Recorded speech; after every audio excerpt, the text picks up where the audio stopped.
IVM।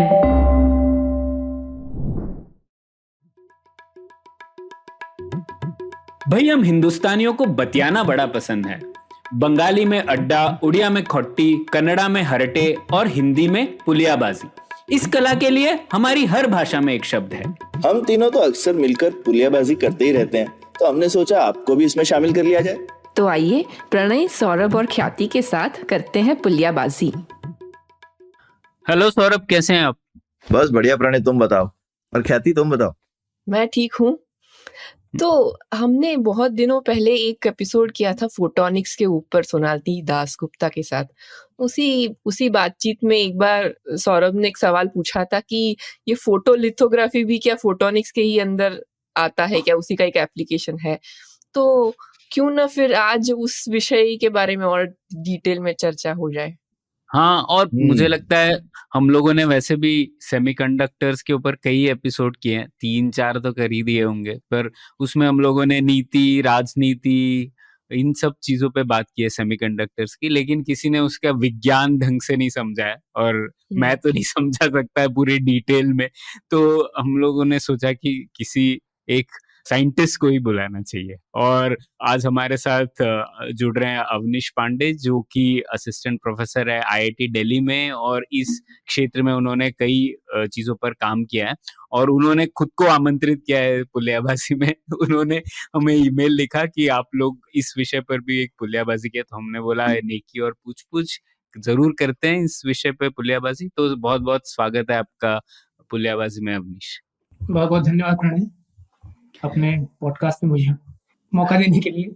बिल्कुल, तो शुरू करते हैं शुरुआत से एकदम अवनीश। तो सबसे पहले तो हम फोटोनिक्स पर ही वहां से शुरू करते हैं और फिर फोटोलिथोग्राफी पे आएंगे। तो आप फोटोनिक्स के बारे में ही बताइए, फोटोनिक्स की जरूरत क्यों है? इलेक्ट्रॉन से क्या पंगा है लोगों को? इलेक्ट्रॉनिक्स इतना अच्छा है, उससे पूरा चल रहे हैं सर्किट्स, तो लोग क्यों फोटोन के पीछे भाग रहे हैं?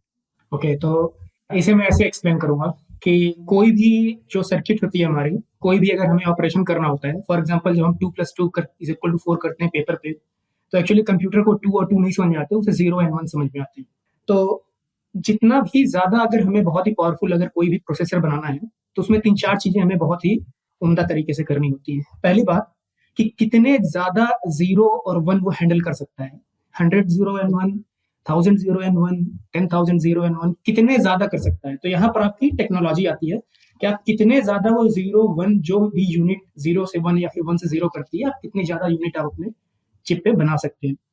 दूसरी चीज आती है, जो 0 से 1 हो रहा है वो कितनी तेज हो रहा है, कितनी फास्ट 0 से 1 या फिर 1 से 0 स्विच हो रहा है। इसमें आपका पूरा फिजिक्स आता है कि आपने जो सेमीकंडक्टर यूज किया हुआ है, इसमें आप किस तरीके से उस सेमीकंडक्टर का आप फिजिक्स जो उसका है कितने अच्छे से आप समझ सकते हैं, किस तरीके से उसे आप इंजीनियर कर सकते हैं। तीसरी चीज जो आती है कि सारे 0 और 1 आपस में कैसे कनेक्टेड है। आपस में जब ये अलग अलग तरीकों से कनेक्टेड होते हैं, तो अलग अलग तरीकों की फंक्शनलिटी, अलग अलग तरीकों के काम करते हैं। फॉर एग्जाम्पल, कुछ आप एक तरीके से कनेक्ट कर सकते हैं कि वो सिग्नल प्रोसेसिंग हो गया, एक तरीके से कन्वर्ट कर सकते हैं आप, उसने ब्लूटूथ के लिए अच्छा सा काम कर रहा है। एक तरीके से आपने कनेक्ट कर दिया, वो मेमोरी के तरीके से काम कर रहा है, चीजों को होल्ड कर सकता है, तो वगैरह वगैरह तरीके से आप कनेक्ट कर सकते हैं। चौथी चीज जहां पे फोटोनिक्स का काम आता है कि आपने सब कुछ कर दिया, अब आपको चीजें एक जगह से दूसरी जगह भेजनी है विद इन द चिप। आपने जो प्रोसेसर बनाया हुआ है, आपको एक जगह से दूसरी जगह भेजनी है। पर चूंकि इतने ज्यादा 0 1 हो चुके हैं आजकल, इतनी ज्यादा इंफॉर्मेशन हमें प्रोसेस करनी होती है कि इलेक्ट्रॉनिक्स के लिए बहुत ही प्रॉब्लमेटिक हो जाता है, थोड़ा सा उनके लिए प्रॉब्लम इसमें हो जाती है। तो इसीलिए फिर वहां पर फोटोनिक्स का एक पार्ट हमें लगाना पड़ता है, ताकि चीजें एक तरफ से दूसरी तरफ बहुत ही सही तरीके से बिना किसी बहुत ज्यादा लॉस के जा सके। इसका मैं आपको एक रियल लाइफ एग्जांपल देता हूँ कि क्यों फोटोनिक्स ही लगता है और इलेक्ट्रॉनिक्स ही लगता है। आपने देखा होगा कि बहुत दूर जब बारात कोई जा रही होती है या फिर कहीं डिस्को चल रहा होता है, दूर से केवल धक धक की आवाज सुनाई देती है, गिटार की आवाज नहीं सुनाई देती है आपको, राइट? पास जाते हैं तभी आपको गिटार की आवाज सुनाई देती है, या फिर कोई बोल रहा होता है, जो गायिका होती है जो गाना गा रहे होते हैं, अरिजीत सिंह की आवाज आपको तभी सुनाई देगी, बहुत दूर से आपको नहीं सुनाई देगी। इसका मतलब क्या है कि अलग अलग फ्रिक्वेंसी जो है अलग अलग तरीके से एटेन्यूएट होती है, अलग अलग तरीके से लॉस होता है उसमें, अलग अलग मीडियम में। यहाँ पर मीडियम जैसे हवा हो गया, हवा के थ्रू आपकी हवा आती है, उसके साउंड आती है। पर चिप में जो कॉपर वायर्स होते हैं आपके, जो कि वायर जो आपको एक प्रोसेसर से दूसरे प्रोसेसर जो कनेक्ट कर रहा है, तो चूंकि इतने ज्यादा 0-1 है, मैंने बताया कि फ्रिक्वेंसी का भी इसमें एक रोल होता है, कितनी तेज 0-1 हो रहे हैं। तो उसके लिए वो जो उनका जो इसे कहते हैं इंटरकनेक्ट टेक्नोलॉजी, तो उतनी तेजी से वो इतनी फ्रिक्वेंसी की इंफॉर्मेशन पहुंचा नहीं पाते हो, उसमें लॉस हो जाता है उनका, इसलिए हमें फोटोनिक्स की जरूरत पड़ती है। तो फोटोनिक्स की जरूरत, फिर उसमें फोटोनिक्स वेवगाइड वगैरह लगा कर, वेवगाइड मतलब जो भी फोटोन्स को एक तरीके से एक जगह से दूसरी जगह पहुंचा सके, तो फिर हम उसका इस्तेमाल करते हैं फोटोनिक्स का। तो ये जबरदस्त है अवनीश। तो आपने बोला कि सब चीजों के लिए यूज हो सकता है, लेकिन आज की डेट में जितना मुझे समझ में आता है तो क्लैरिफाई करना चाहता था, पर अभी भी चिप जो है बाय एंड लार्ज इलेक्ट्रॉनिक्स के ऊपर ही चलती है, राइट? अभी फोटोनिक बेस्ड चिप्स तो नहीं आई हैं, पर कम्युनिकेशन शायद ऑलरेडी रियल हो चुका है। हाँ, अभी चिप्स नहीं आई हैं। यूजुअली हम उसका मतलब क्या होता है कि आपके आईफोन में और सैमसंग फोन में चिप्स नहीं आई हैं वो, पर जो डेटा सेंटर एप्लीकेशन वगैरह में तो इंटेल का अपना खुद का प्रोडक्ट है। अभी कुछ दिन बाद हमारे यहाँ एनवीडिया के भी सिलिकॉन फोटोनिक्स डिवीजन के हेड का एक लेक्चर है, तो उन्होंने भी एनवीडिया में भी ये इस्तेमाल होना चालू हो चुका है। तो उस तरीके से इसका इस्तेमाल होना चालू हो चुका है, मतलब उस लेवल पे इस्तेमाल होना चालू हो चुका है, और ठीक, कुछ दिनों की या कुछ महीनों की, कुछ सालों की बात है कि हमारे फोन में भी आ जाएगा वो। बहुत बढ़िया। पर हम लोग फाइबर केबल तो यूज कर ही रहे हैं, वो भी एक फोटोनिक्स का एप्लीकेशन तो है ही। हाँ, तो फाइबर केबल आपका हो गया, जैसे आपको यहाँ से अमेरिका तक बात करनी हो, तो आप उसके लिए बड़े दूर की कम्युनिकेशन हो तो आप ऑप्टिकल फाइबर लगा लिया आपने। अभी क्या है कि ऑप्टिकल फाइबर थोड़ा बड़ा होता है, थोड़ा चौड़ा होता है, तो उस मोबाइल के अंदर नहीं डाल सकते। तो मोबाइल के अंदर डालने के लिए आपको सिलिकॉन की जरूरत पड़ती है, तो आप सिलिकॉन को ऐसा समझ सकते हैं कि ऑप्टिकल फाइबर का नैनो वर्जन हो। तो आपने बहुत ही छोटा एक वेवगाइड बनाया है जो कि ऑप्टिकल फाइबर की तरह ही काम कर रहा है आपके चिप में, पर बहुत ही छोटा है, और उसके लिए फिलहाल पूरी अलग से टेक्नोलॉजी लगानी पड़ती है, उसमें अलग तरीके से उसे फैब्रिकेट करना होता है।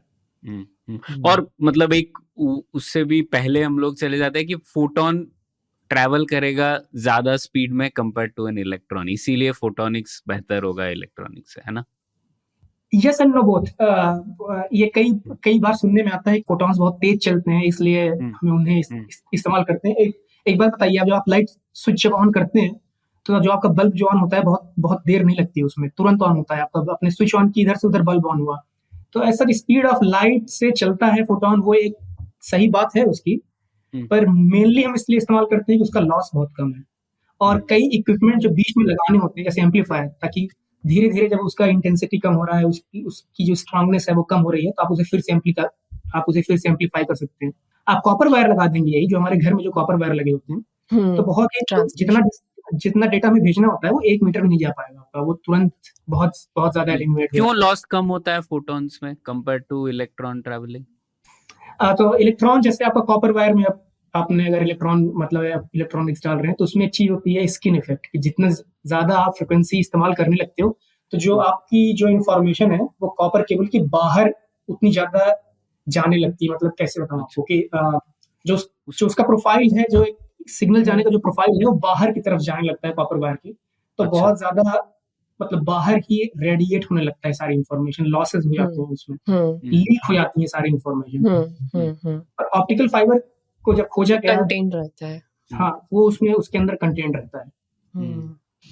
और लंबे डिस्टेंस के एंगल से देखे, मतलब अगर एक कॉन्टिनेंट से दूसरे कॉन्टिनेंट भेजने वाले एंगल से देखे, तो फिर तो बहुत असर डिफरेंस होगा ना इलेक्ट्रॉनिक सिग्नल वर्सेस, तो फिर वो वैसे ही हम इसलिए ऑप्टिकल फाइबर से ही करते हैं, राइट? वो ऐसे इसीलिए ऑप्टिकल फाइबर से सस्ता भी पड़ता है और वेट भी उसका कम होता है। अभी कॉपर वायर लगाने जाएंगे आप, और सबसे बड़ी बात मैं आपको एक बात बताता हूँ, एक चीज बोलते हैं इसे इलेक्ट्रोमैग्नेटिक इंटरफेरेंस बोलते हैं, तो वो ऑप्टिकल फाइबर में बहुत कम होती है। मैं आपको इसका एक रियल लाइफ एग्जांपल देता हूँ इलेक्ट्रोमैग्नेटिक इंटरफेरेंस का। आपने देखा होगा कि अभी तो ऐसे स्पीकर आने बंद हो गए हैं, पहले स्पीकर आया करते थे जिनमें जैक हुआ करता था, और जैक को लगाना पड़ता था किसी भी ऑडियो सिस्टम में, तो उसमें आवाज आती थी, और अगर आपने जैक को पकड़ लिया हाथ से तो टाइप की आवाज आती थी उसमें, राइट? वो एक्चुअली एक प्रकार का इलेक्ट्रोमैग्नेटिक इंटरफेरेंस है। तो आपके दीवार के अंदर जो वायर्स जाते हैं, चूंकि 50 हर्ट्ज पे हमारे जो सिग्नल आता है, ये बिजली जो आती है 50 हर्ट्ज पे आती है, तो हर वक्त इलेक्ट्रोमैग्नेटिक रेडिएशन वो रेडिएट कर रही है। और जो आपका तार है यहाँ पर, जब आपने उसे लिखा तो आप एक तरीके से एंटीना की तरह एक्ट करते हो, आपने उस इलेक्ट्रोमैग्नेटिक एनर्जी को कैप्चर कर लिया, अब वो तार में जा रहा है। और स्पीकर में चूंकि एम्पलीफायर लगा होता है, तो बहुत ही छोटा सिग्नल होता है जो दीवार से आ रहा है आपकी तरफ, और चूंकि स्पीकर में एम्पलीफायर लगा होता है तो बहुत ज्यादा नॉइस क्रिएट करता है। तो इससे ऑप्टिकल फाइबर बचा रहता है क्योंकि यहाँ पर कुछ मेटल है नहीं, तो कुछ एंटीना वहाँ एक्ट करने वाला है नहीं। और फोटोन जो है वो चार्ज्ड पार्टिकल भी नहीं है, फोटोन चार्ज उससे फर्क पड़ता है कि नहीं पता नहीं, मैं पूछ रहा हूँ। एक्चुअली जब हम ऑप्टिकल फाइबर में जो मॉडल करते हैं तो एज ए पार्टिकल भी मॉडल कर सकते हैं, पर यूजुअली वेव तरीके से मॉडल करते हैं, वो भी रेडिएट करता है पर बहुत बहुत कम। आपने देखा होगा पीले तरीके के जो ऑप्टिकल फाइबर होते हैं और दुनिया भर की कवरिंग की होती है उन ऑप्टिकल फाइबर के बाहर, ताकि इतनी ज्यादा इंफॉर्मेशन बाहर न जा सके, सब अंदर ही कंटेंट रहे। सेफ्टी पर्पज से भी रहता है, जो बाहर का जो शील्डिंग रहती है आपकी, पर एक पर्पज उसका ये भी रहता है जिसे कोर और क्लैडिंग कहते हैं ऑप्टिकल फाइबर में। तो क्लैडिंग मेक्स श्योर कि आपकी इंफॉर्मेशन बहुत ज्यादा रेडिएट ना हो जाए बाहर की तरफ। पर आप लोग तो एकदम नैनो लेवल पे काम करते हैं, तो तब आपको कभी फोटोन को करना पड़ता है कंसिडर पार्टिकल भी, कि वेव में काम चल जाता है? इलेक्ट्रॉन को तो करना पड़ता है पार्टिकल की तरह भी, अदरवाइज तो काम नहीं चलता उतने लेवल पे। हर चीज डिपेंड करती है। आप पहले आप अपना एक्सपेरिमेंट करते हैं, जब आपके रिजल्ट्स आते हैं, जब आप उसे मॉडल करने की कोशिश करते हैं, तब पता चलता है कि ये वेव से कुछ चीजों में तो बहुत क्लियर कट पता रहता है कि सिंगल फोटोन डिटेक्शन अगर आप कर रहे हो, सिंगल फोटोन है, उसे कैसे मॉडल करेंगे। पर कई जगहों पर हर चीज डिपेंड करती है, आपने मेजर जो किया है उसे जस्टिफाई करने के लिए आपको कौन सी थ्योरी वो करनी पड़ेगी। वो मेजरमेंट के बाद की चीज होती है। एम्पेरिकल टाइप हो गया, करके देखा, फिर चलो ये भिड़ा ले, नहीं तो वो भिड़ा ले। तो ये तो आपने वैसे बहुत ही धमाकेदार चीज बोली अवनीश की, ये सिलिकॉन फोटोनिक्स भी एक रियलिटी बन रही है। हम लोगों को लगा था कि ये थोड़े साल दूर है, लेकिन आप ये बताइए ना, तो सिलिकॉन क्यों यूज कर रहे हैं हम लोग? और भी मटेरियल्स हैं जो शायद सिलिकॉन फोटोनिक्स के लिए बेहतर होंगे, कुछ लोग कंपाउंड सेमीकंडक्टर्स की भी बात करते हैं, तो लोग सिलिकॉन क्यों यूज कर रहे हैं? और ये आप किस तरीके से कितने सालों में हो जाएगा ये कि हमारी एप्पल आईफोन में भी आ जाएगा सिलिकॉन फोटोनिक्स? ओके, जो आपका पहला सवाल है कि सिलिकॉन को ही क्यों देख रहे हैं, तो इसमें दो चीजें हैं। एक तो लक फैक्टर है इसमें कि इट जस्ट टर्न्स आउट कि सिलिकॉन जिस वेवलेंथ पे ऑप्टिकल कम्युनिकेशन ऑपरेट करता है, उस वेवलेंथ पे सिलिकॉन का जो लॉस है बहुत कम है, पूरा लक। तो बस ये कोइंसिडेंस हुआ कि उस चीज पे उसका लॉस बड़ी अच्छी चीज बनाई है। रेत से क्या क्या चीजें हो रही है, इलेक्ट्रॉन्स के लिए भी अच्छा है, फोटॉन्स के लिए भी अच्छा है। दूसरी चीज, चूंकि इलेक्ट्रॉनिक इंडस्ट्री में पहले से ही सिलिकॉन यूज होता है, तो उनके पास सारे जो state of the art tools हैं वो पड़े हुए हैं। तो फोटोनिक्स कम्युनिटी को अपने टूल डेवलप करने की जरूरत नहीं है। हम क्या करेंगे, हम जाएंगे जो इलेक्ट्रॉनिक्स वाले हैं उनसे पूछेंगे कि आपके पास अगर कोई इक्विपमेंट ऐसा पड़ा हो जो कि आप हमें दे सकें, उनसे लेकर आएंगे और अपनी चीजें बनाना चालू करेंगे। हैविंग सेड दैट, हम जो सिलिकॉन यूज करते हैं और इलेक्ट्रॉनिक वाले जो सिलिकॉन यूज करते हैं उसमें थोड़ा सा डिफरेंस होता है। डिफरेंस प्योरिटी का नहीं है, डिफरेंस ये है कि जब आप कोई सिलिकॉन वेफर बनाते हैं तो उस सिलिकॉन में सिलिकॉन की थिकनेस कितनी है, उसके नीचे जो ऑक्साइड लगा है उसकी थिकनेस कितनी है, फिर उस ऑक्साइड के नीचे भी सिलिकॉन होता है उसकी थिकनेस कितनी है। तो ये एप्लीकेशन ओरिएंटेड होता है। अलग अलग जो फॉर एग्जांपल जो हम यूज करते हैं वो इलेक्ट्रॉनिक्स वालों को बिल्कुल नहीं पसंद आते जो थिकनेस हम यूज करते हैं, और जो थिकनेस इलेक्ट्रॉनिक्स वाले यूज करते हैं वो हमारे लिए थोड़ा सा प्रॉब्लमेटिक हो जाती है। तो इसीलिए जो को इंटीग्रेशन करना होता है कि इलेक्ट्रॉनिक्स और फोटोनिक्स साथ में रहें, ये थोड़ा सा एक ट्रिकी मामला हो जाता है फिर उसमें। पर हाँ, सिलिकॉन मेजर जो एडवांटेज है सिलिकॉन का, इनफैक्ट डिसएडवांटेज भी वही है सिलिकॉन का, क्योंकि जो प्रिसीजन हमें चाहिए नैनो स्केल पे वो उन्हीं टूल से बन सकता है जो कि CMOS टूल, जिससे इलेक्ट्रॉनिक सर्किट बन सकते हैं। दूसरे आप ऐसे नहीं कि आपने अमेज़न से कुछ ऑर्डर किया कुछ बनाने के लिए और आपने बना दिया सिलिकॉन फोटोनिक्स का एक डिवाइस बना दिया आपने। तो एडवांटेज और डिसएडवांटेज दोनों है। एडवांटेज ये है कि पहले से ही मौजूद है, डिसएडवांटेज ये है कि उन्हीं से ही बनेगा और किसी से बनेगा नहीं। ठीक है। और कितनी जल्द आ जाएगा ये फोन में, आपकी क्या भविष्यवाणी है? अभी तो फ्यूचर तो देखा नहीं है, पर जिस हिसाब से चीजें प्रोग्रेस कर रही हैं बहुत जल्द। अभी मतलब चूंकि अभी मैं देखता हूँ कई जो बड़ी बड़ी इंडस्ट्रीज हैं उसमें भी इनके अच्छे खासे रिसर्च यूनिट्स एस्टैब्लिश हो चुके हैं सिलिकॉन फोटोनिक्स के। इनफैक्ट उनका अपना प्रोडक्ट भी आ चुका है, भले ही डेटा सेंटर के लिए आया हो, अभी कुछ ही समय की बात है कि हमारे फोन में भी आने लगे। तो डेटा सेंटर के पॉइंट ऑफ व्यू से अवनीश बताइए कि एटलीस्ट समझने के लिए हम लोगों के लिए ना, कि अब जैसे जो हम बात करते हैं कि ये 4 नैनोमीटर वाली चिप है, इतनी फास्ट है, ये है, तो कैसे कंपेयर करते हैं सिलिकॉन फोटोनिक्स? और लोग बोलते हैं कि ये मूर्स लॉ तो अब खत्म होने वाला है भाई, अब तो एक एक इलेक्ट्रॉन की बात हो रही है, इसके आगे कैसे जाएंगे? तो अब ये silicon photonics basically Moore's law की उम्र बढ़ा देगा कुछ 30-40 साल या 20 साल, क्या आपका मानना है? तो एक्चुअली मूर्स लॉ, देखिए एज सच एक लॉ नहीं है, ये एक प्रेडिक्शन हाँ, है ऑफ कोर्स मूर्स ये लॉ। तो ऑब्जर्वेशन है। हाँ, फिजिक्स एक का तरीके की। कुछ जैसे न्यूटन्स लॉ जिसे बोलते हैं, उस तरीके का लॉ नहीं, नहीं, नहीं है। वैसा नहीं है। हाँ, हाँ, हाँ। तो और मोटा-मोटा अपने श्रोताओं के लिए बता दें कि मूर्स ने बेसिकली गॉर्डन मूर जो इंटेल में थे, उन्होंने बोला था कि भाई हर 18 महीने में स्पीड डबल हो जाएगी और दाम आधा हो जाएगा, ऐसा कुछ ना? हाँ, हाँ। है ना? तो हर चीज़ का तो जो फ़ोन में हम देखते ही रहते हैं, और लोगों ने बोला था ये 20 साल रहेगा, 30 साल, पर पिछले 50 साल से चला आ रहा है। ठीक है? हाँ, दाम तो आधे हो रहे हर हैं और समय स्पीड डबल हो रही है। तो हर वक़्त लोग बोलते आए हैं कि अब खत्म हुआ, मूर्स लॉ अब खत्म हुआ, अभी तक तो उतना हुआ नहीं है, और मोस्ट लाइकली हाँ। नहीं होगा, क्योंकि जो लोग सेमीकंडक्टर इंडस्ट्री में काम करते हैं, बहुत स्मार्ट लोग बहुत स्मार्ट लोग हाँ, होते हैं वो। दे विल मेक हाँ। श्योर और कि वही रोज़ी-रोटी का सवाल है, ये भी बोल रोज़ी-रोटी का सकते सवाल है। तो हैं। चीज़ें बढ़ती जाएँगी और भी ज़्यादा कॉम्प्लेक्सिटी आती जाएगी।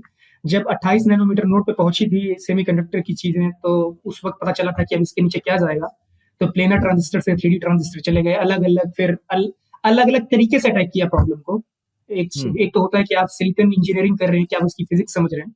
दूसरी की जो उसका आर्किटेक्चर हो रहा है, आप बना कैसे रहे हैं, डिज़ाइन फेज़ में इनोवेट करना चालू किया फिर। तो अलग-अलग तरीकों से अटैक किया उस बॉटलनेक को, और अभी तक तो चल रहा है सब कुछ, अभी तक सब कुछ बढ़िया चल रहा है। होपफुली आगे भी चलता रहेगा। तो ये तो फोटोनिक्स वाले जो चिप्स हैं वो मतलब कैसे कितने आगे तक जाएंगे, और इससे फास्ट हैं क्या, या उनके अलग फायदे हैं कि गर्म कम होते हैं, पावर कम लगती है, या फिर स्पीड में भी फर्क है? किस तरीके के लोग फायदे देख रहे हैं? तो फोटोनिक्स एक्चुअली अच्छा, आप ऐसे समझिए कि लेट्स से कि आपको नॉर्थ इंडिया से साउथ इंडिया जाना है, तो आप पैदल भी जा सकते हैं, पर आप बहुत ही क्या बोलेंगे, थक जाएंगे। फिर आप हवाई जहाज में बैठ के जा सकते हैं आप। तो एक्चुअली जो इन्फॉर्मेशन है वो सारी इलेक्ट्रॉनिक डोमेन में जनरेट हो रही है। अभी जो इन्फॉर्मेशन अच्छा। सारी इलेक्ट्रॉनिक डोमेन में जनरेट हो रही है, उसे एक तरफ से दूसरी तरफ ले जाने का काम इस वक्त सिलिकॉन फोटोनिक्स का है। अभी सिलिकॉन फोटोनिक्स का काम उन सारी चीजों को प्रोसेस करने में नहीं इस्तेमाल हो रहा है उतना, जितना कि अच्छा। चीजों को एक तरफ से दूसरी तरफ ले जाने हो रहा है। उसमें भी इस्तेमाल होगा एक समय बाद, जब वहां भी चीजें और ज्यादा प्रॉब्लमेटिक होने लगेंगी तो वहां भी इस्तेमाल होगा। पर अभी जो कि कॉमर्शियल जो चीजें बन रही हैं, जो इंटेल और एनवीडिया वगैरह जो भी कॉमर्शियल चीजें बना रहे हैं, उसमें एक तरफ से दूसरी तरफ ले जाने का उनका काम ज्यादा है, इसके बजाय कि जो ट्रांजिस्टर है उसे ही रिप्लेस करने लग जाए। अभी ट्रांजिस्टर रिप्लेस हुई है, जैसा लोग बोलते हैं अक्सर कि भाई, जैसा क्या कहते हैं कि भाई स्पीड में लेटेंसी जो है कि कितना समय लग रहा है, तो उसका बॉटलनेक हमेशा होता है कि आप भाई वो जो L1 कैश से L2 कैश से अंदर, तो वो सारी जो स्पीड है, बॉटलनेक है, वो क्या ये चीज सॉल्व करेगी सिलिकॉन फोटोनिक्स? उसी को सॉल्व करने के लिए ये चीज है। आपने ढेर सारे 0 1 इकट्ठा किए, और चूंकि आपकी बैंडविड्थ रिक्वायरमेंट बहुत ज्यादा है, पर जैसे मैंने आपको बताया कि आप कॉपर इंटरकनेक्ट उसमें यूज करेंगे तो प्रॉब्लम हो सकती है उसमें। डिले एक प्रॉब्लम है, लॉस एक और प्रॉब्लम है, कई प्रॉब्लम्स हो सकती हैं उसमें। तो उसको सॉल्व करने के लिए फिर आपने बीच में एक यूनिट लगाई सिलिकॉन फोटोनिक्स की। ठीक है। तो अवनीश, तो ये तो बात हुई फोटोनिक्स के इस्तेमाल में, बट थोड़ा हमारे विषय पे वापस आ जाते हैं कि जिसमें आप भी ज्यादा काम और डिटेल में करते हैं, फोटोलिथोग्राफी के बारे में। तो फोटोलिथोग्राफी क्या है? वो फोटोनिक्स का एक एप्लीकेशन कहा जा सकता है, और उसके बारे में थोड़ा और शायद डिटेल में बताएंगे। सच फोटोलिथोग्राफी एक बहुत ही स्ट्रिक्ट सेंस में आप जाएंगी तो यस, इट्स आप अप्लाइड फोटोनिक्स बोल सकते हैं उसे, पर it's more electronics than photonics. Photonics में हम यूजुअली फोटोनिक्स उन चीजों को बोलते हैं जिसमें सारा जॉब फोटॉन्स का हो रहा हो, जैसे सिलिकॉन फोटोनिक्स। इसमें आपकी सारी चीजें इर्द गिर्द फोटॉन्स के रिवॉल्व करती हैं। जो लिथोग्राफी होती है इसमें ज्यादातर चीजें इलेक्ट्रॉनिक्स के अराउंड रिवॉल्व करती हैं। ऑप्टिक्स फोटोनिक्स उसका एक पार्ट है। तो एक्चुअली फोटोलिथोग्राफी आती कहाँ पर है एग्जैक्टली? तो एक बार मैं बता देता हूँ कि सारा जो ये फैब्रिकेशन का जो ये प्रोसेस होता है, ये काम कैसे करता है। तो सबसे पहले तो आपको एक आइडिया चाहिए कि आपको कुछ बनाना है। चिप फैब्रिकेशन का, कोई भी सेमीकंडक्टर चिप फैब्रिकेशन का। तो सबसे पहले तो आपको एक आइडिया चाहिए कि आपको ये करना है। दूसरा स्टेप आप क्या करते हैं कि आप उन चीजों को सिमुलेट करने की कोशिश करते हैं कि ये चीज इनफैक्ट पॉसिबल है कि नहीं। उसमें आपके लगते हैं सॉफ्टवेयर। जब आपने सॉफ्टवेयर से चीजों को सिमुलेट करके देख लिया कि चीजें हो सकती हैं, तो आप तीसरे स्टेप पे जाते हो, फैब्रिकेशन।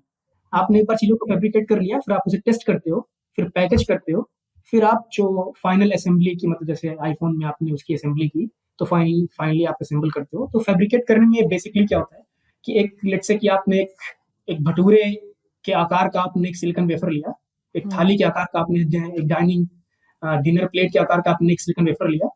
आपने उसके ऊपर एक केमिकल कोट किया जिसे कहते हैं फोटोरेसिस्ट, उसके ऊपर आपने एक मास्क लगाया। अब उस मास्क में ऐसी जगहों पर लेट्स से कि छेद हैं या फिर ऐसी जगहों पर एक पैटर्न बना हुआ है वहां पर कि केवल उन्हीं पैटर्न से लाइट पास हो सकती है। उसके ऊपर आपने एक लाइट का वो रखा, आपने एक लाइट की यूनिट रखी जिसके थ्रू लाइट वो फोटो मास्क के थ्रू जाएगी फोटो रेजिस्ट पे, तो ताकि जो भी स्ट्रक्चर है आपका फोटो मास्क पे वो फोटो रेजिस्ट में ट्रांसफर हो जाए। फिर फोटो रेजिस्ट जहां जहां लाइट ट्रांसफर हुई है वहां फोटो रेजिस्ट की प्रॉपर्टी चेंज हो जाती है, क्योंकि फोटो रेजिस्ट एक केमिकल कंपाउंड होता है, वहां चेंज हो जाती है। Screen printing type. हाँ, तो फिर वहां से फोटो रेजिस्ट हटाकर फिर एच करते हैं, क्योंकि वहां जब आपने फोटो रेजिस्ट हटा दिया है तो सिलिकॉन वेफर आपको वहां दिख सकता है कि यहाँ सिलिकॉन वेफर है, उसके ऊपर रेजिस्ट है केवल उन जगहों पर जहाँ आपको डिवाइस बनानी है। फिर ये एचिंग प्रोसेस में जाता है, आपने फिर एच कर दिया जो भी आपको उसमें एच करना हो, फिर डोपिंग करते हैं उसकी, क्योंकि जो इलेक्ट्रॉनिक सर्किट्स होते हैं वो एक्टिव सर्किट्स होती हैं, तो उसमें सेमीकंडक्टर का मतलब यही है कि कुचालक, अर्धचालक और एक ये बीच का वो होता है मेटल, इंसुलेटर और सेमीकंडक्टर। सेमीकंडक्टर की हिंदी भी नहीं आ रही है मुझे। एक तो कुचालक होता है, अर्धचालक सेमीकंडक्टर है, कुचालक इंसुलेटर है, मेटल का मुझे नहीं समझ आ रहा क्या बोलते हैं, तो उनके बीच का है। तो जो बीच का जो पूरी इंजीनियरिंग होती है वो एक्चुअली इसलिए होती है कि आप इसे डोप कर सकते हैं, आप इसकी कंडक्टिविटी आप चेंज कर सकते हैं, कितना करंट ये कैरी कर सकता है, कितना वोल्टेज आप इसमें लगा सकते हैं, ये आपके ऊपर है, आप कैसी इंजीनियरिंग कर रहे हो उसकी। तो सारा खेल ही उसी चीज का है। तो ये पूरा एक प्रोसेस है, सेमीकंडक्टर वेफर फैब्रिकेशन का पूरा प्रोसेस है ये।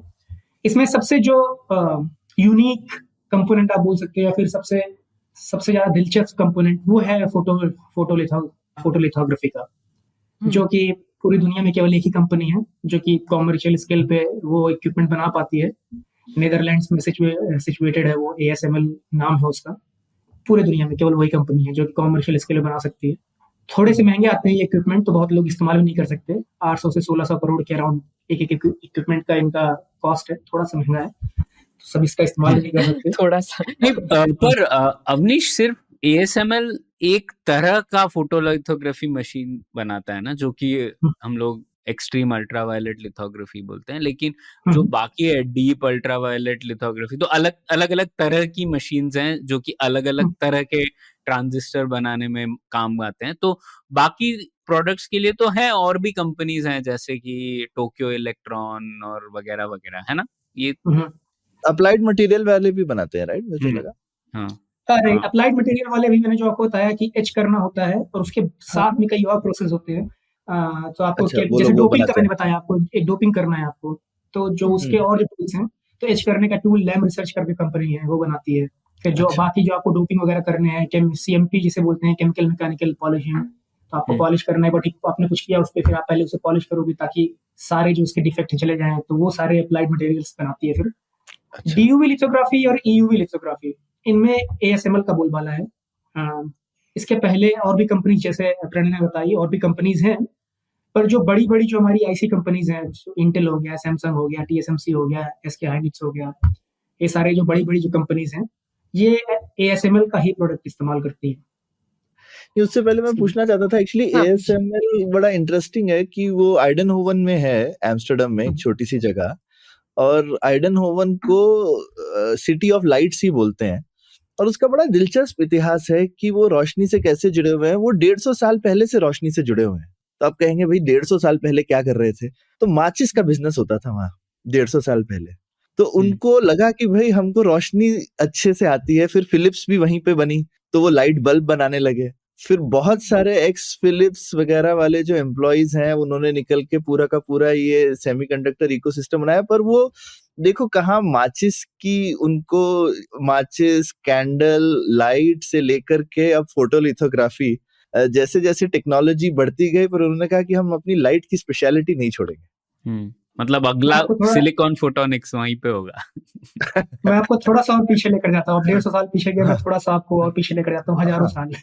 जो टेलीस्कोप बना था, उसका जो लेंस था वो एक डच आदमी ने बनाया था। हाँ, वो भी तो उसके पास गैलीलियो एक्चुअली उसके पास सीखने आए थे कैसे बनाते हैं उसे, क्योंकि जो उसने जो लेंस बनाया था उसमें चीजें उल्टी दिखती थी, या फिर उल्टी दिखती थी और राइट टू लेफ्ट दिखती थी, जो उसने लेंस बनाया हुआ था। फिर गैलीलियो आए, उससे सीखे कि भाई बताओ मुझे कैसे बनाना है, लेंस कैसे ठीक करना है, और अपनी आर्मी को बेचना चालू किया उन्होंने। तो डच का जो एक डच पूरे एरिया का जो एक ऑप्टिक्स के साथ और उसके एसोसिएटेड कंपोनेंट्स हैं, उसके साथ रिश्ता बहुत बहुत ही पुराना है। बहुत पुराना है। बहुत हम्म, खूब। नहीं, ये पहले जो बहुत पहले जो लीगेसी एक स्किल सेट होता है ना किसी जगह में, वो चला आता है। अभी रिसेंटली मैं ऐसे ही किसी इंसान से मिली थी जिसने एक कस्टम टेलीस्कोप बनवाया था। तो मैंने पूछा, ये कस्टम टेलीस्कोप कौन बनाता है? तो अपेरेंटली इटली में ये एक प्रॉपर इंडस्ट्री है जहाँ पे कोई बंदा एक तुम्हारे लिए तुम्हारे हिसाब से लेंस बनाएगा, वो और चीजें इकट्ठा करेगा, क्योंकि उनके पास एक लीगेसी स्किल सेट है, एक प्रकार का एक कॉटेज इंडस्ट्री वहां पे अभी भी है। तो उसने बोला कि अभी आप मार्केट में आप टेलीस्कोप लेने जाओगे तो वो अमेरिकन कंपनी या जापानीज कंपनी बना के बेचती है, लेकिन अगर आपको ये कस्टम में अगर जाना है तो ये सारे पुराने लोग जो अभी भी चलाते आ रहे हैं, उनका बहुत पुराना एक्सपीरियंस है, वो अभी भी बना रहे हैं। तो ऐसा भी होता है। हस्तशिल्प टेलीस्कोप का।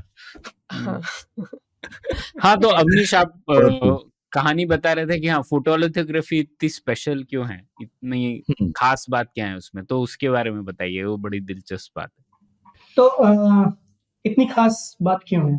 तो आपको कोई भी सबसे छोटे से आपको, लेट्स से अगर आपको एक एम एफ हुसैन की पेंटिंग बनानी है एक तरफ, और एक तरफ आपको अपनी दीवार रंगनी है, आपको दीवार पोतनी है पूरी, तो जो आप ब्रश इस्तेमाल करते हैं वो दोनों में अलग होगा। अगर जो पोतना है दीवार को, अगर आपने वो ब्रश एम एफ हुसैन ने इस्तेमाल कर लिया तो शायद उतनी अच्छी पेंटिंग ना बना पाए हो। तो ये जो पूरी लिथोग्राफी का जो पूरा खेल है, इसमें एक बहुत बड़ा पैरामीटर है कि आप जो वेवलेंथ इस्तेमाल करते हैं लाइट की, मैंने बोला ना एक फोटो मास्क होता है, उसके ऊपर से लाइट आती है और फिर वो फोटो रेजिस्ट पे जाती है। तो एक सबसे बड़ा खेल होता है इसमें कि उस लाइट की वेवलेंथ कितनी है। तो यहाँ पर जो लाइट की वेवलेंथ होती है, उसे आप इस ब्रश का साइज समझ लीजिए कि जितनी छोटी लाइट होगी उतना ही अच्छा पेंटर उसे बना सकता है। जितनी छोटी लाइट उतनी छोटी चीजें आपकी बन सकती हैं। तो अभी जो EUV लिथोग्राफी जो यूज करते हैं, उसमें 13.5 नैनोमीटर का लाइट यूज करते हैं। अच्छा, एक बात, लाइट जब हम बोलते हैं फोटोनिक्स के डोमेन में, तो इसमें सारा इलेक्ट्रोमैग्नेटिक्स आ जाता है। इसका मतलब ये नहीं कि वो लाइट जो आप देख सकते हैं, लाइट जो हम इस्तेमाल करते हैं, मतलब पूरा रेंज आ गया इसमें, इंफ्रारेड भी आ गया, अल्ट्रावायलेट भी आ गया, सब कुछ आ गया इसमें। तो उसमें 13.5 नैनोमीटर वेवलेंथ की लाइट इस्तेमाल करते हैं, जो कि ऑलमोस्ट सॉफ्ट एक्सरे है। अब ये जो लाइट है, ये नेचुरली अर्थ पे अकरिंग नहीं है, आउटर स्पेस में है, अर्थ पे अकरिंग नहीं है। इसको जो बनाने का तरीका है वो इतना कॉम्प्लिकेटेड है।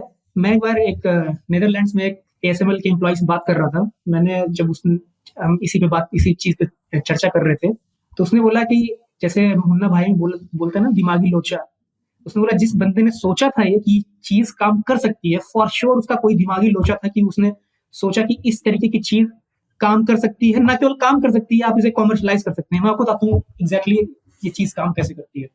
आप एक टिन बॉल लेते हैं, पहले आप एक वैक्यूम जनरेट करते हैं, एक बहुत बड़ा, एक टेबल के आकार का इतने बड़े चेंबर में आप वैक्यूम जनरेट करते हैं। फिर उसमें आप एक टिन की बॉल, एक स्फेरिकल बॉल है टिन की, और वो इतनी छोटी है कि जो आपका बाल है उसका जो विड्थ है उसकी आधी इतनी छोटी टिन की बॉल है, जिससे आप अराउंड 300 किलोमीटर पर आवर की रफ्तार से इतनी छोटी बॉल को आप इंजेक्ट करते हैं उस वैक्यूम में। अब जब ये टिन की बॉल जा रही होती है उस वैक्यूम में, तो एक लेजर आपने रखा हुआ है जो कि लॉक्ड है इस टिन के बॉल के साथ। वो लेजर आकर स्ट्राइक करता है टिन को। तो जो पहला स्ट्राइक होता है, ये इस स्फेरिकल को एक रोटी के आकार का बना देता है, जैसे स्फीयर है उसे चपटा कर देता है। ठीक है, अभी कहानी खत्म नहीं हुई है यहाँ पर। अभी ये जो चपटी बॉल है ये चल रही है उस वैक्यूम में, वही लेजर फिर से लॉक करता है इस पे। इस बार इसकी पावर बहुत ज्यादा है इस लेजर की, फिर से लॉक करता है उस टिन के इस चपटे हुए चीज पे। जब दूसरी बार स्ट्राइक करता है तो ये जो चपटी हुई चीज है प्लाज्मा बन जाती है। इस वक्त इसका टेम्परेचर होता है 50 गुना ज्यादा जो सूरज का टेम्परेचर है। ये इसका टेम्परेचर हो गया, और ये अभी मूव कर रही है 300 किलोमीटर पर आवर पे ये मूव कर रही है। तो इसे जब इतना ज्यादा टेम्परेचर हो जाता है स्टीम बॉल का, तो ये जो स्टेट ऑफ मैटर होता है, 4 होते हैं, सॉलिड, लिक्विड, गैस और प्लाज्मा। ये प्लाज्मा में कन्वर्ट हो जाती है ये चीज। जब प्लाज्मा में कन्वर्ट हो जाती है तो इससे रोशनी निकलती है। इस रोशनी को कलेक्ट करते हैं जो मिरर जो कलेक्ट करता है इसे, वो मिरर जो है, कार्ल ज़ाइस नाम की कंपनी है जर्मनी में, वो ये मिरर बनाती है। और चूंकि इतनी ज्यादा मुश्किल चीज है, तो आप एक भी टुकड़ा लाइट का आप जाने नहीं देना चाहते, क्योंकि इतनी कॉम्प्लिकेटेड चीज हो चुकी है। आप एक भी टुकड़ा लाइट का आप लॉस नहीं करना चाहते। तो उसके लिए जो ये मिरर लगा हुआ है, ये इतना स्मूथ होता है कि अगर आप इस मिरर को पूरे इंडिया के आकार का अगर आप करते हैं, तो जो इसमें सबसे बड़ा जो बम्प है, आपके नाखून के बराबर है। इतना वाह! प्लेन इसका सरफेस होता है।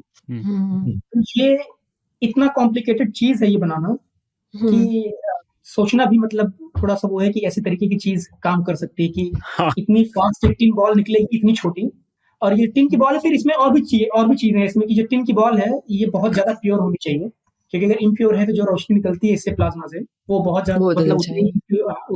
उतनी एफिशिएंट नहीं होती। हुँ, अच्छा, पर यहाँ पर ये बात अभी खत्म नहीं हुई यहाँ पर। यहाँ पर हुँ, जो लाइट निकल के जब आपके वेफर तक पहुँचेगी, तो जो आपका वेफर है, उसका जो प्रिसिजन है वहाँ पर सेट होने का, जैसे आपके वेफर पे अगर लाइट जब पहुँच रही है, तो आपको चाहिए कि आप वेफर एकदम से ही होल्ड करके रखें आप, ताकि लाइट वहीं गिरे जहाँ आपको चाहिए, कहीं और ना गिरने पाए। इस लाइट का ये प्रिसिजन इतना ज़्यादा होता है इस चीज़ का प्रिसिजन कि अगर पूरी अर्थ 1 सेंटीमीटर मूव करती है, तो ये पकड़ सकता है। इसका प्रिसिजन इतना तेज़ होता है। और ये पूरा जो सिलिकॉन वेफर होता है इस टूल के अंदर, वो मैग्नेटिकली लेविटेटेड होता है, हवा में होता है वो, ताकि किसी के साथ फ्रिक्शन ना हो पाए, ताकि कोई भी वाइब्रेशन या फिर कोई भी हीट उसमें ना होने पाए। और जो मैंने आपको टिन बॉल वाली जो चीज़ बताई कि एक लेज़र आती है, फिर दूसरी लेज़र आती है, ये एक्चुअली हर सेकंड में 50,000 बार ये चीज़ होती है। ये सारी चीज़ हर सेकंड में 50 बार होती है, 50,000 बार होती है। तो इतनी कॉम्प्लिकेटेड चीज़ है कि कोई इसे क्या बता नहीं सकता। इनफैक्ट एएसएमएल वाले बोलते हैं कि अगर कोई हमें कॉपी कर ले तो अच्छी बात है। कि अगर आपको पूरा तो टूल दे भी दिया जाए एएसएमएल का, तभी आप इसे कॉपी नहीं कर सकते। इतनी ज़्यादा कॉम्प्लिकेटेड चीज़ है ये इतनी जल्दी एक्सेलरेट कैसे करती है टिन की बॉल? वो कैसे होता है काम? ये तो तो गोली से भी तेज है। हाँ, एग्ज़ैक्टली। तो वो जो नोज़ल होता है उसका, वो एक इंडियम कॉर्पोरेशन करके एक कंपनी है, जिनका पूरा काम ही है यही बहुत ही हाई प्योर टिन बॉल्स वगैरह बनाना और उसका पूरा सिस्टम बनाना। तो वो करते हैं 300 किलोमीटर से एक्चुअली फायर करना चीज़ों को इतनी ज़्यादा मुश्किल नहीं है। अच्छा। आप फायर कर सकते हो इसे, पर जब वो चीज़ मूव कर रही हो, आपको लेज़र लॉक करना उस पे, दैट्स पूरा एकदम अलग ही चीज़ है वो। और हर फेज में मतलब मटेरियल साइंस का बहुत ज़्यादा खेल है ना, कि ये आपका इतना प्योरिटी होना चाहिए। जो आपने इंजीनियरिंग भी किया है उसका, तो वो लेंस भी आपका इतना सपाट होना चाहिए। हर प्रकार की चीज़ में अभी सारा प्रिसिशन वहीं पे मटेरियल्स पे ही आ जाएगा एक तरीके से, और मटेरियल्स और उसका फिर इंजीनियरिंग। हाँ, तो इसमें भी बहुत चीज़ें मतलब पीछे से लगती हैं कि फॉर एग्ज़ाम्पल जो 13.5 नैनोमीटर की लाइट है, इसे ऑलमोस्ट हर चीज़ एब्ज़ॉर्ब कर लेती है। हवा भी इसे एब्ज़ॉर्ब कर लेती है, इसलिए वैक्यूम बना कर रखते हैं अंदर, हवा भी इसे एब्ज़ॉर्ब कर लेती है। तो पहले जो डीयूवी लिथोग्राफी वगैरह थी, उसमें मिरर लगाया करते थे, कि जैसे अगर लाइट आई, तो आपने मिरर रखा, तो एक जगह पर पड़ी और आपने मिरर टेढ़ा करके रखा हुआ है, तो लाइट कहीं और चली गई। तो वो मिरर भी इसे एब्ज़ॉर्ब कर लेगा इस लाइट को। इसलिए जो मिरर बनता है ये ठीक उसी प्रकार इसका जो वर्किंग प्रिंसिपल है, सेम वही है कि जो आप मोर के पंख में देखते हैं। आपके मोर के पंख को आप लीजिए, तो आप अलग-अलग एंगल पे अगर आप उसे देखें, तो अलग-अलग कलर का दिखता है वो। तो जो उसका जो प्रिंसिपल है वर्किंग का, तो वही सेम प्रिंसिपल का यहाँ मिरर बनाते हैं। उस प्रिंसिपल को यूज़ करते हुए यहाँ बनाते हैं, क्योंकि जो नॉर्मल मिरर है वो तो खा जाएगा सारी रोशनी। उस प्रिंसिपल को यूज़ करके यहाँ वाला बनाते हैं, ताकि ये लाइट पूरा रिफ्लेक्ट जहाँ पर जानी है रिफ्लेक्ट कर सके। आई मीन इसको एक्सपोर्ट करने के लिए प्लेन्स लगते हैं। एक पूरी इनकी जो पूरी मशीन होती है, ये बस के इतनी बड़ी होती है, और पूरा एक एरोप्लेन लगता है, फिर 3-3 बस लगती है। हाँ, 2-3 प्लेन लगते हैं ईयूवी मशीन के लिए, तो एक लोड में भी नहीं जा सकता। तो लेकिन अवनीश, एक बात बताइए, हम लोग थोड़ा और पीछे जाते हैं। कई बार फोटोलिथोग्राफी को एक इन्वर्टेड माइक्रोस्कोप की तरह भी कंपेयर किया जाता है। तो वो बताइए और एक्सप्लेन कीजिए कि इन्वर्टेड माइक्रोस्कोप से तुलना क्यों की जाती है इसकी? एक्चुअली इन्वर्टेड माइक्रोस्कोप से तुलना जो है इसकी, वो थोड़ा हिस्टोरिकल है। जब लिथोग्राफी मशीन जब डेवलप हो रही थी, तो टेक्सास इंस्ट्रूमेंट में जो साइंटिस्ट इसे डेवलप कर रहे थे, जे लथॉर्प और एक कोई और था, जेम्स रैल या फिर जेम्स लैल, ऐसा कुछ करके कोई 2 लोग थे जो इसे कर रहे थे। तो इनफैक्ट उनके दिमाग में ये आया ही ऐसे था कि वो माइक्रोस्कोप से कुछ देख रहे थे और बोल रहे थे कि अब छोटी चीज़ हम बड़ी कर सकते हैं माइक्रोस्कोप से, तो कोई बड़ी चीज़ को हम छोटी भी कर सकते हैं, अगर इसका जो सिस्टम है पूरा, अगर इसे उल्टा कर दिया जाए तो। तो ये चीज़ वहीं से आती है। अभी वो इस्तेमाल नहीं होती वो चीज़, पहले हुआ करती थी कि क्योंकि पहले जो मैंने आपको फोटो मास्क बताया, वो आदमी हाथ से बनाया करता था। रूबी लिथ की एक शीट हुआ करती थी, लाल-लाल सी दिखती है वो। तो उसमें एक्चुअली आदमी एक कंपास वगैरह लेकर बैठ के सारे ट्रांजिस्टर जो आज बड़ी-बड़ी मशीन्स बना रही हैं, वो आदमी उसका जो एक डिज़ाइन होता था, वो हाथ से बनाया करता था। पर चूँकि आप हाथ से बहुत छोटी चीज़ नहीं बना सकते, तो पहले चीज़ें बड़ी बनती थी, ताकि उसमें एक आपका जो ह्यूमन एरर है वो ना होने पाए, चीज़ें बड़ी बनती थी, फिर उन्हें छोटे तरीके से प्रोजेक्ट किया जा रहा था। तो इसीलिए वहाँ से वो माइक्रोस्कोप वाला जो एक वो है, एक जो इक्विवेलेंस जो ड्रॉ करते हैं हम, वो वहाँ से आता है। अभी ऐसा कुछ नहीं होता, अभी सब कुछ कंप्यूटेशनल लिथोग्राफी वगैरह यूज करते हैं, अभी ये चीज चली नहीं है। बिल्कुल, हाँ, और अभी हम लोग उस वेवलेंथ पे बना भी पा रहे हैं लाइट, तो हाँ, वो सब हाँ। चीज करने की जरूरत नहीं है। अब ये बताइए, ईयूवी और डीयूवी में, जैसे आपने वो जो टिन वाला, मतलब एकदम ही माइंड ब्लोइंग चीज है, वो डीयूवी मशीन्स में भी उसका प्रयोग होता है क्या? वो भी इतना ही कॉम्प्लिकेटेड है? जैसे ईयूवी मशीन देखा मैंने, 200 मिलियन डॉलर्स की होती है, तो डीयूवी में भी यही सब कंपोनेंट्स हैं कि कम है, कॉम्प्लेक्सिटी कम है? देखिए, अभी अगर हम डीयूवी मशीन्स को देखेंगे, कि फॉर एग्जांपल अभी अगर हम फिएट कार को देखेंगे, पुरानी एम्बेसडर कार को देखेंगे, तो हमें लगेगा कि बहुत ही लेस कॉम्प्लिकेटेड कार्स हैं, पर अपने जमाने की वो बहुत ही कॉम्प्लिकेटेड कार्स हुआ करती थी। तो अभी ईयूवी कंपैरिजन में आप देखेंगे तो इतना कॉम्प्लेक्स आपको लगेगा, ठीक है, जब ये बना सकते हैं तो वो तो बन ही जाएगा। तो उसमें एक्चुअली टिन ड्रॉप नहीं यूज करते हैं, उसमें आर्गन फ्लो, जैसे 193 नैनोमीटर जो डीयूवी लिथोग्राफी है, उसमें आर्गन फ्लोराइड यूज करते हैं, और जो 243 या 248 नैनोमीटर की लिथोग्राफी है, उसमें क्रिप्टॉन फ्लोराइड यूज करते हैं। तो इसमें ये भी काम एक्चुअली प्लाज्मा से ही इनका काम बनता है, पर इसमें ऐसे टिन वगैरह नहीं शूट होती। आप एक चेम्बर लेते हैं, आप उसमें आर्गन फ्लोराइड या फिर क्रिप्टॉन फ्लोराइड गैस छोड़ते हैं, आप 2 इलेक्ट्रोड, इन गैसेस के बीच में 2 इलेक्ट्रोड लगा देते हैं, तो इलेक्ट्रोड के इलेक्ट्रिक फील्ड के कारण ये आर्गन फ्लोराइड वगैरह टूटने लगते हैं एक दूसरे से, तो वो प्लाज्मा बन जाता है उनका। और जब कोई इलेक्ट्रॉन, जैसे प्लाज्मा है, तो उसका मतलब ये है कि इलेक्ट्रॉन एक्साइटेड स्टेट में रखे हुए हैं आपके। तो अगर जब इलेक्ट्रॉन एक्साइटेड स्टेट से अपने बेसिक स्टेट में आते हैं, तो फोटॉन्स इमिट करते हैं। थोड़ा सा कॉम्प्लिकेटेड हो गया। तो ये वाला प्रिंसिपल एक्चुअली वहाँ यूज होता है। तो ओवरऑल प्लाज्मा वहाँ भी है, पर ऐसा कोई टिन विन का सिस्टम नहीं है वहाँ पर। वहाँ भी आप प्लाज्मा बनाते हैं और उससे आप फोटॉन एकत्रित करते हैं, और फिर उसका भी पूरा लेंस और मिरर वगैरह पूरा सिस्टम होता है उसका।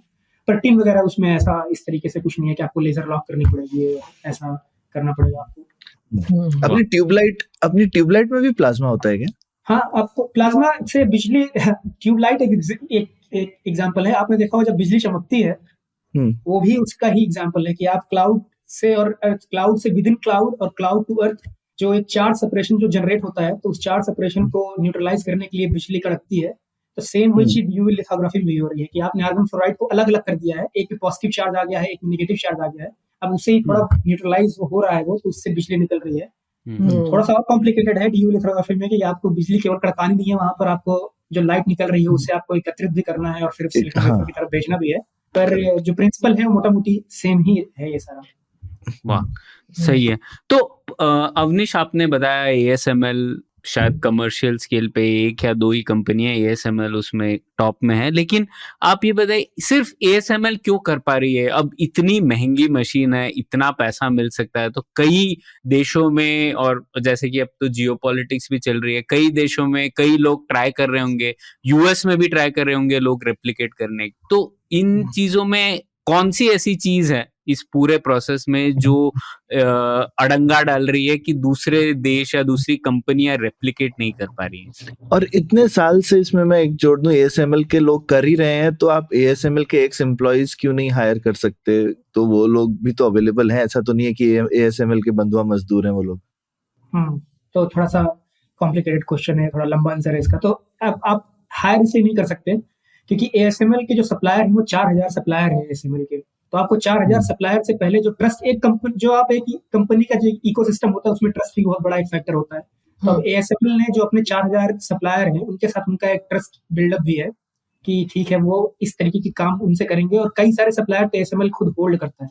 फॉर एग्जाम्पल जो मैंने आपको लेजर सिस्टम बताया, ASML होल्ड करता है। मतलब उन्होंने बोला कि ठीक है आप ठीक से नहीं बना पा रहे हो, हम आपको पहले खरीद लेते हैं, फिर हम आपको बताएंगे कैसे ठीक से बनाना है।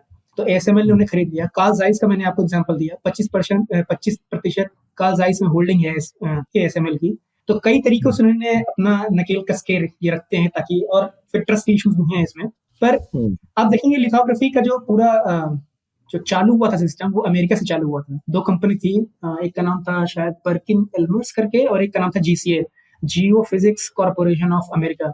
तो शुरुआत थी और बहुत ही अलग अलग तरीकों से कंपनी डूब गई। GCA इनफैक्ट इसलिए डूब गई, उनका कस्टमर केयर बहुत रूट था। उसमें एक बहुत बड़ा कारण उसका वो भी था, उनका कस्टमर केयर, उनका जो पोस्ट सेल जो रिपेयर वगैरह सिस्टम वगैरह होता है, बहुत रूट थे वो लोग। तो एक उनका वो भी कारण। तो कई कारणों से कंपनीज डूबती हैं, कई कारणों से आगे आती हैं। तो ASML एक्चुअली का जो कारण था ऊपर आने का, तो जिस वक़्त ASML बढ़ रही थी उस वक़्त 2 और भी बड़ी कंपनियाँ थी।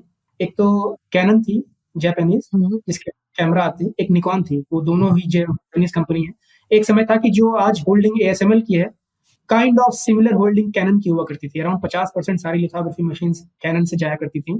पर फिर साल दर साल ASML ने कुछ ऐसा किया कि जो कोई एक उसमें सबसे पहला काम उन्होंने किया तो उनकी टेक्नोलॉजी बोलते हैं twin scan technology. Twin scan में ये है कि आपका एक वेफर जब एक्सपोज हो रहा है, जब एक वेफर में चीजें बन रही हैं और दूसरा वेफर आपका एडजस्ट हो रहा है उसी मशीन में, तो आपका जो थ्रूपुट है वो वैसे ही डबल हो गया। तो ये एक चीज वो जिसका नाम है ट्विन स्कैन, वो लेकर आए। दूसरी चीज होती है इमर्सन लिथोग्राफी। तो जो सबसे छोटी चीज है जो आप लिथोग्राफी यूज करके आप बना सकते हो चिप पे, वो एक्चुअली एक रायले क्राइटेरियन होता है कि आप कितनी छोटी चीज, आप कितनी वेवलेंथ की चीज इस्तेमाल करके कितनी छोटी चीज बना सकते हो आप उसमें। तो वो होता है K into wavelength divide by NA। जो NA होता है वो होता है न्यूमेरिकल अपर्चर। तो इन्होंने क्या किया कि पहले चिप के बीच में और जो लिथोग्राफी टूल था उसके बीच में हवा हुआ करती थी। इन्होंने NA को कम करने के लिए, क्योंकि डिवाइडेड में है टर्म NA, तो NA को और बढ़ाने के लिए इन्होंने उसके बीच में पानी भर दिया। अब ये ऐसे सुनने में आ रहा है कि बस पानी भर दिया, पर इसमें बहुत सारी इंजीनियरिंग है जो लगती है, जो कि मेक श्योर कि आपकी जो टूल है वो पानी अंदर जा रहा है, बबल्स आएंगे उसमें, पानी आ रहा है, जिस पाइप से आ रहा है उस पाइप पे कण भी आ सकता है उसके अंदर, सब कुछ इंश्योर करना कि वो जा सकता है वो। तो ये 1 साल के अंतराल में उन्होंने किया। तीसरी चीज, जैसे मैंने आपको बताया, वो था EUV लिथोग्राफी। ये 3 चीजें कंबाइंड ASML को इस तरीके से आगे पहुंचा दिया इन तीनों चीजों ने। कैनन और निकॉन भी ट्राई कर रहे थे, पर चूंकि ये मोस्टली कैमरा कंपनीज है, इनका इतना इनोवेशन पर ध्यान नहीं था। और इनोवेशन पर ध्यान इन द सेंस कि आप जैसे देखोगे कि ASML जब कोलैबोरेट करता है, ASML IMAX से, जैसे फिलिप्स से कोलैबोरेट करता है, कार्ल ज़ाइस से कोलैबोरेट करता है, IMAX बहुत बड़ा कोलैबोरेशन है इनका। तो ये कोलैबोरेट करके बहुत सारे रिसर्च पेपर, पेटेंट्स वगैरह फाइल करते हैं, अपने कस्टमर्स के बारे में जानते रहते हैं कि इन्हें क्या चाहिए, क्या-क्या चीजें आगे डेवलप हो रही हैं। कैनन निकॉन इतने नहीं करता है। तो एक बार आपको थोड़ा सा एडवांटेज मिलता है, टेक्नोलॉजी ये सारी ऐसी चीजें हर 2 साल बाद चीजें बदल जाती हैं इसमें। थोड़ा सा भी आप पीछे हटे तो आप बहुत पीछे छूट गए। तो अभी आप पूरे सिस्टम में हर चीज में ऑलमोस्ट चाइना इतनी आगे तक चला गया है, पर वो भी अभी कोई लीडर नहीं बन पाया है बहुत चीजों का, क्योंकि इतनी फास्ट मूविंग चीजें हैं ये कि बहुत बहुत जल्दी बदल जाती हैं। और आपको बहुत ज्यादा इसमें रिसर्च आउटपुट, आपको बहुत ज्यादा रिसर्च इनपुट, मतलब आपको रिसर्च का जो प्रोडक्टिविटी वगैरह है सब कुछ आपको देखना पड़ता है कि चीजें उतनी आगे बढ़ रही। लेकिन पिछले 1 दशक पहले की टेक्नोलॉजी तो कोई बना सकता है ना, वो भी कोई बेकार की तो नहीं है। बिल्कुल बना सकता है और करते भी हैं वो सारी चीजों में। सबसे जो एडवांस चीजें होती हैं वो आपके एप्पल फोन में लगी होती हैं, पर जरूरी नहीं है कि हर चीजों में उतना ही एडवांस चाहिए होता है आपको। For example satellites, for example आपकी कार्स, जो आपकी कार वगैरह में जो इलेक्ट्रॉनिक्स लगी रहती हैं वो इतनी एडवांस नहीं होती। तो इसीलिए आप देखेंगे कि TSMC, इंटेल, सैमसंग तो कुछ हैं, और भी बहुत सारी कंपनीज हैं जो ये वाला मार्केट कैप्चर करती है कि जिन चीजों में एग्जैक्टली ग्लोबल फाउंड्री भी ऐसी कंपनी जो एकदम स्टेट ऑफ द आर्ट नहीं बनाती है, पीछे के नोट्स बनाती है। तो ये सारी ऐसी चीजें हैं, ये सारी ऐसी कंपनी है जो और भी जो एक बहुत बड़ा मार्केट है उसे कैप्चर करने की कोशिश करती हैं। तो ये पुराने टूल्स करती हैं। पर मुझे फिर भी लगता है कि यूएस जैसे हम लोग बात कर रहे थे अभी, जो जियोपॉलिटिक्स हो रही है, और नेदरलैंड्स जो है, फाइनली यूएस ने हाथ मरोड़ के नेदरलैंड्स को ये मजबूर कर दिया कि उन्होंने भी EUV मशीन्स चाइना को देना बंद कर दिया है अभी के लिए। लेकिन ये चाइना बहुत बड़ा डिमांड मार्केट है, अगर उनकी मशीन चाइना में नहीं जाएगी तो बाकी दूसरे देशों को इतनी ज्यादा मशीन लेनी पड़ेगी अगर उन्हें सरवाइव करना है। तो ये अभी के लिए चल रहा है, शायद 2-3 साल बाद जब सेमीकंडक्टर इंडस्ट्री डाउन होती है, हमेशा साइकिल्स में जाती है, तब मुश्किल होगा उनके लिए। तो यूएस चाहेगा कि उनके इकोसिस्टम में ASML जैसी कोई कंपनी हो, तो एक वो है, क्या यूएस कर पाएगा? मैं दूसरे देशों की बात नहीं कर रहा, लेकिन यूएस में क्योंकि बाकी ज्यादा कई सारे कंपोनेंट्स हैं, तो एक ये है। तो आपको क्या लगता है, यूएस रेप्लिकेट कर सकता है कि नहीं? एक दूसरी बात, जैसे कि हम लोगों ने देखा है, ये थोड़ा बड़ा सवाल है लेकिन आपसे पूछना चाहूंगा, आप बताइएगा। चाइना जैसी कंट्रीज में EUV का ऑल्टरनेटिव भी ढूंढ रहे हैं ना, जैसे जापान वगैरह में भी काम कर रहे हैं। एक नैनो इम्प्रिंट लिथोग्राफी होती है जो कि एक स्टैम्प की तरह काम करती है, ना कि फोटोलिथोग्राफी की तरह, तो उसके ऊपर भी काम चल रहा है। तो उसके क्या प्रोस्पेक्ट्स देखते हैं आप, और वो कहाँ जा रहा है? तो 2 अलग-अलग सवाल है, आप दोनों के ऊपर सेपरेटली बोल सकते हैं। तो US रेप्लिकेट करना चाहे या ना करना चाहे, वो वैसे ही बहुत सारा जो सप्लाई चेन है ASML की, वो कंट्रोल करता है वो। In fact that's how they are able to twist the arm twisting जो करते हैं वो वैसे ही करते हैं कि ASML को बोलेंगे चाइना को कुछ मत दो, और ऑफ कोर्स नीदरलैंड्स में है, पूरा यूरोप में है, एक अलग कंट्री है वो मना भी नहीं कर सकते, क्योंकि मोस्टली जो बहुत सारे सामान आते हैं ASML को, वो अमेरिकन कंपनीज हैं। जो मैंने आपको लेजर सिस्टम बताया, वो साइमर और ट्रम्प नाम की 2 कंपनीज हैं जो कि यूएस बेस्ड हैं। मैंने आपको टिन ड्रॉपलेट की जो मशीनरी बताई, वो यूएस बेस्ड है। तो अभी ऐसा भी नहीं है कि, मतलब इतना आसान नहीं होता कि आपने बस बोल दिया कि मैं आपको दूंगा नहीं और आपने खत्म कर दिया। जो ऊपर के जो इस लेवल पे जो भी तरीके चीज चलती है, मुझे वो सब नहीं पता कि कितना आर्म ट्विस्ट करना होता है और किस तरीके से बातें होती है वहाँ। तो बिल्कुल करना हर किसी को करना चाहिए अगर आपको सेल्फ सफिशिएंट बनना है, सेल्फ डिपेंडेंट बनना है। फॉर एग्जांपल TSMC जो सबसे एडवांस सेमीकंडक्टर नोड जो बनाती है, इनका भी खोल रहे हैं वहाँ पर एक फैब यूनिट खोल रहे हैं एरिजोना में, यूएस वाले खुलवा रहे हैं वहाँ पर। लिथोग्राफी में क्या कर रहे हैं अभी तक मैंने कुछ सुना तो नहीं है कि वो अपना कुछ सेल्फ डिपेंडेंट होने का कुछ कर रहे हैं वो। और चूंकि अब चीजें इतनी ज्यादा एडवांस हो गई हैं कि इससे बेटर है कि आप इतना ज्यादा आप रिसोर्स लगाइए अपने यहाँ खोलने से। इससे अच्छा है कि आप उतना ही रिसोर्स लगाकर उन्हें कंट्रोल कर सकते हैं कि आप ऐसे से काम मत करिएगा। तो मेरे ख्याल से ऐसी गणित वो करते होंगे जरूर ऐसे डिसीजंस लेने के लिए। और गणित हटाकर भी इतनी कॉम्प्लिकेटेड चीज होगी कि जरूरी नहीं कि वो बना ही लें। आज चालू करेंगे तो 10-15 साल में बनेगी। ASML 2000 में रेडी होना था EUV लिथोग्राफी मशीन इनकी। hundreds of billions of dollars Intel और TSMC दोनों लगा चुके थे, उनसे खुद ही नहीं बना, इतने टाइम बाद बना उनसे। इतनी कॉम्प्लिकेटेड चीजें हैं।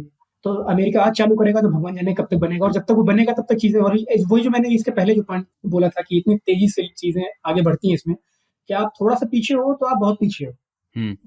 लेकिन यूएस के पास ये एडवांटेज है ना कि वो यही चीज कॉपी नहीं करेगा, हो सकता है वो अगली जो इसकी होड़ है वो पकड़ ले आगे उससे। देखिए, अगर कुछ हो रहा हो अंदर और अचानक से कुछ आ गया, टेक्नोलॉजी की चीजें हैं, कुछ हो रहा हो अंदर, जब बाहर आती है तभी पता चलता है कि तो ये हो गया। अभी हमें देख रहे हैं कि मूर्स लॉ डाई ऑफ हो रहा है, ये हो रहा है, वो हो रहा है। कुछ दिन बाद 2 साल बाद फिर से एक चिप आ जाएगी जो कि सारे नियम कानून तोड़ देगी। फिर लोग वही बोलने लगे कि अब मूर्स लॉ जा रहा है। फिर 2 साल में कुछ और चीज आ जाएगी। तो अगर हो तो अच्छी बात है, मतलब अगर हो ऐसे कुछ सुनने में तो नहीं आता कि कुछ हो रहा है उसमें। तो और वैसे ही बहुत बड़ा एक सेक्टर है पूरे सेमीकंडक्टर सप्लाई चेन का जो यूएस ही होल्ड करता है। जो सॉफ्टवेयर से मैंने आपको बताया, जब मैं आपको बता रहा था कि कैसे चीजें बनती हैं, जो सॉफ्टवेयर इसमें यूज होते हैं, कैडेंस और सिनॉप्सिस, दोनों यूएस के सॉफ्टवेयर हैं। तीसरा जो आता है उसका मेरे ख्याल से मार्केट पर जो तीसरे नंबर पे है, उसका मार्केट परसेंटेज मेरे ख्याल से सिंगल डिजिट में है। उसका मार्केट शेयर, जो कि मेंटोर ग्राफिक्स करके कंपनी है जर्मनी की, जिसे साइमंस नाम की कंपनी उसे होल्ड करती है। तो ये तो उनका पूरा होल्डिंग है उनकी। फिर बाकी हमने अप्लाइड मटेरियल्स है और आप मेंटर ग्राफिक्स बोल रहे होंगे शायद। हाँ, मेंटर ग्राफिक्स है। तो जो फिर हमने अप्लाइड मटेरियल्स लैब रिसर्च की बात की, वो भी यूएस के हैं। सब कुछ मतलब बहुत बड़ा एक चंक है जो खुद ही होल्ड करते हैं। तो ऐसा नहीं है कि आप उन्हें पूरा ही बाईपास करके जा सकते हैं, आप उनकी जरूरत होगी। उसके बाद फिर कंपनी सारी वही है, एनवीडिया वही है, IBM, इंटेल वही है, बड़ी कंपनीज वही है। तो मैं कहूँ नहीं, आपने जो बात कही वो तो सही लगी मुझे, क्योंकि इस इंडस्ट्री में सेल्फ सफिशिएंट होना पॉसिबल ही नहीं है। आपको डिपेंड करना ही पड़ेगा किसी और कंपनी या किसी और देश पे। और जैसा कि आपने कहा कि यूएस के लिए ज्यादा फायदेमंद ये है कि उन्होंने जो सेकेंडरी सैंक्शन लगाए हैं TSMC पे, जब तक TSMC कोई इक्विपमेंट यूज कर रही है अपनी फैब्रिकेशन के लिए, तब तक उनके ऊपर कंट्रोल है। और वो कह सकते हैं कि TSMC चाइना को कुछ सप्लाई नहीं कर सकती क्योंकि TSMC खुद यूज कर रही है अमेरिकन मशीन। तो ये तो कंट्रोल उनके पास है ही। और वैसे भी नेदरलैंड्स तो EU में है, जो कि यूएस के साथ पॉलिटिकली अलाइन कर लेगा, तो वो बात भी ठीक है। हाँ, और भी जो चीजें होती हैं जो सेमीकंडक्टर इकोसिस्टम का पार्ट है, वो भी जिन देशों में होता है वो मोस्टली अमेरिकन फ्रेंडली टाइप की है। हमारे यहाँ पर डिजाइन होती है सारी, मतलब सारी नहीं, मोस्टली डिजाइन इंडिया में होती है सेमीकंडक्टर्स की। सेमीकंडक्टर डिजाइन सारी कंपनीज ऑलमोस्ट इंडिया में मौजूद है। तो पूरी दुनिया कंट्रोल करना पड़ेगा आपको अगर आपको पूरा सेल्फ सफिशिएंट बनना है तो। मैं ये पूछना चाहती थी कि इसका रिसर्च इकोसिस्टम ज्यादा कहाँ पे है? क्या वो यूरोप में ज्यादा बेस्ड है या यूएस में ज्यादा बेस्ड है फोटोलिथोग्राफी के रिलेटेड, वो तो या ब्रॉडर सेमीकंडक्टर के रिलेटेड भी? मैन्युफैक्चरिंग? ये पूरी दुनिया में फैला हुआ है, जहाँ भी जापान में है, यूके में है, जर्मनी में है, अमेरिका में है, ईयू में है, इंडिया में अभी तो खैर उतना नहीं है, पर रिसर्च इकोसिस्टम, डिजाइन वगैरह का इकोसिस्टम जो वहां से टूल लेकर हम बना सकते हैं, हमारा खुद का टूल नहीं है कोई। तो लिथोग्राफी हो गई, तो जैसे अभी जापान कैनन ने, जो प्रणय जी का जो दूसरा सवाल था, नैनो इम्प्रिंट लिथोग्राफी, अभी वहां पर उन्होंने कदम रखा हुआ है। तो एक लिथोग्राफी की एक अलग दिशा ही जा रही है वो, कि कुछ ऐसा वो बना रहे हैं जहां पर आपको लाइट का इस्तेमाल करने की जरूरत नहीं है। इनफैक्ट वो रियल लिथोग्राफी है। लिथोग्राफी का जो मतलब होता था पहले, कि आप एक मास्टरपीस बनाएंगे स्टोन में और फिर उसी को अलग अलग जगहों पर जाकर आप उसे प्रिंट करेंगे, तो लिथोग्राफी। और जब मैंने आपको जो एग्जाम्पल दिया, वो जो उन्होंने इसका नाम फोटोलिथोग्राफी केवल इसलिए रखा क्योंकि इसका नाम कूल था, हाईटेक नाम साउंड कर रहा था। वो उन्होंने एक्सेप्ट किया, उन्होंने कॉन्फ्रेंस में बोला भी था कि इसलिए रखा हुआ है कि इसका नाम थोड़ा हाईटेक है, अदरवाइज इसका नाम कुछ फोटो इंग्रेविंग या फिर कुछ और फोटो प्रिंटिंग कुछ और ऐसा हो सकता था। फोटोलिथोग्राफी उसका नाम ही रखा क्योंकि पेटेंट करा लिया मेरे ख्याल से उसके बाद इसका नाम, कि थोड़ा सा जैसे गैंग्स ऑफ वासेपुर में परपेंडिकुलर भी बोलता है कि सेक्सी लग रहा है नाम। तो वो अच्छा लगता है ना, हिंदी में तो मुझे बोलने में बड़ा अच्छा लगता है कि भाई रोशनी से पत्थर तराशना, नहीं फोटोलिथोग्राफी। अरे देखो, आपने तो बहुत अच्छा बोल दिया। हाँ, तो बढ़िया तो लगता ही। और वो ठीक है, सिलिकॉन थोड़ा पत्थर जैसा है, तो पत्थर पे लिख रहे हैं ना रोशनी से। एक शब्द में बोलना है तो प्रकाश मुद्रण, ऐसा कुछ ऐसा जबरदस्त एकदम, बहुत भारी है। मैंने देखा था इसका हिंदी ट्रांसलेशन क्या होता है, मुझे कोई ऐसा ढंग का मिला नहीं कि क्या हिंदी ट्रांसलेशन है इसका फोटोलिथोग्राफी का।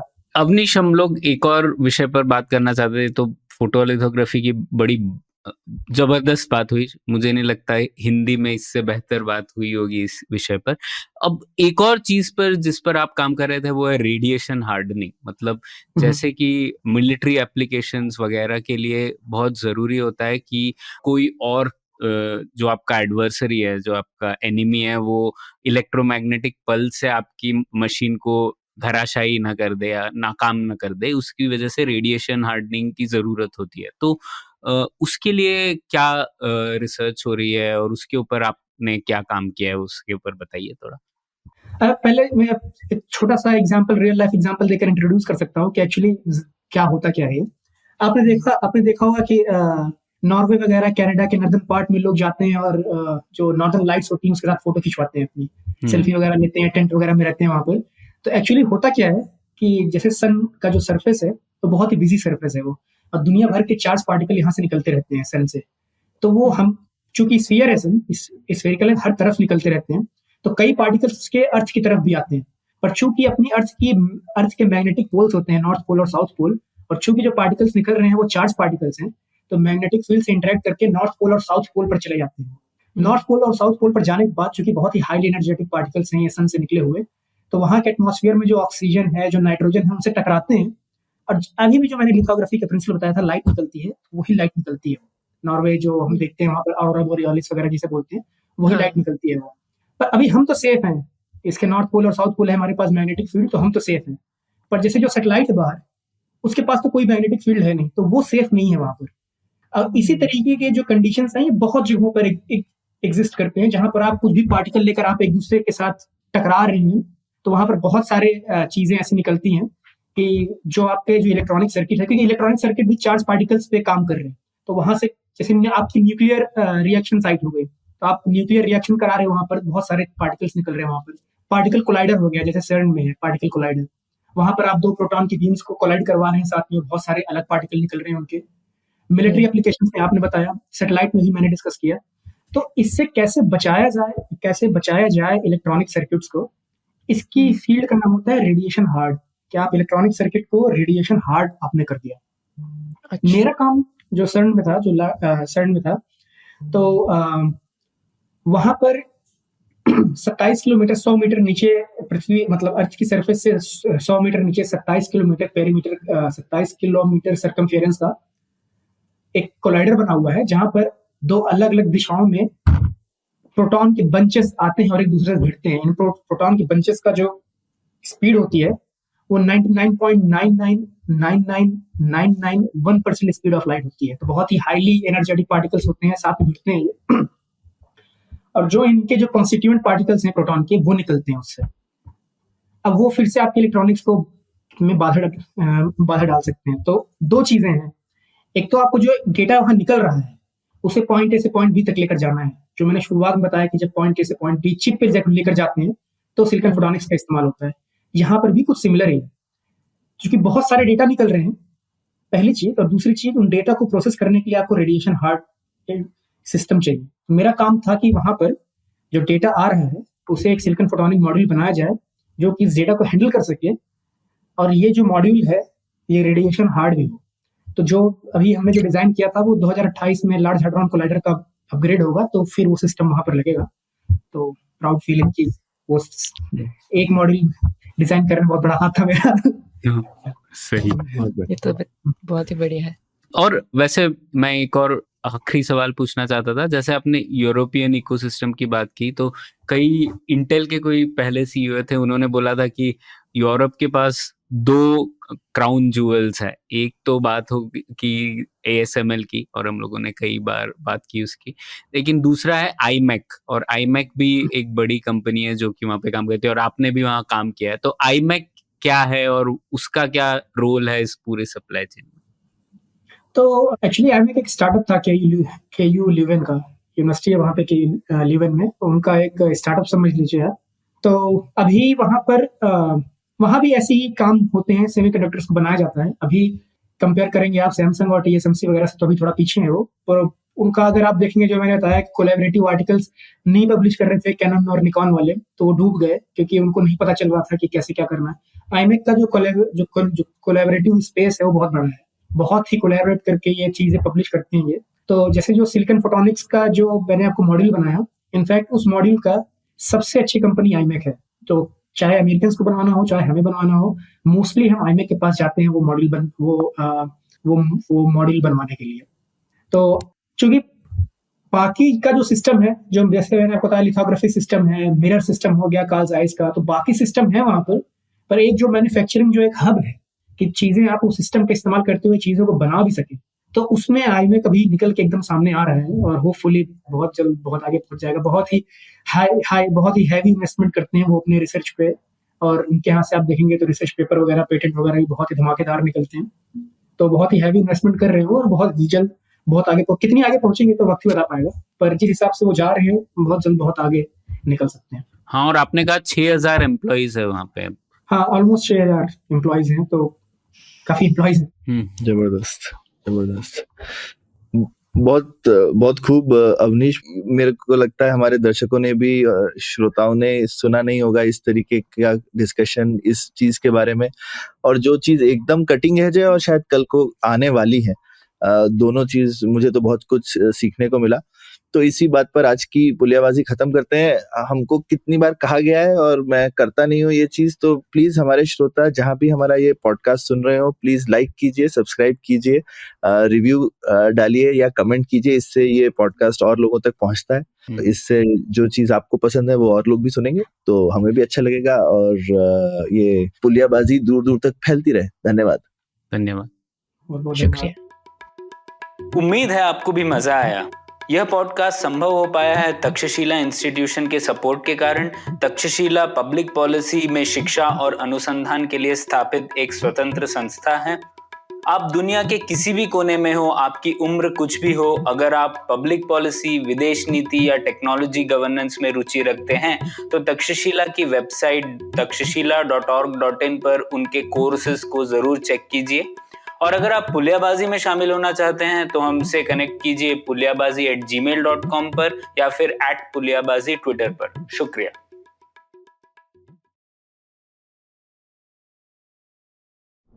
IVM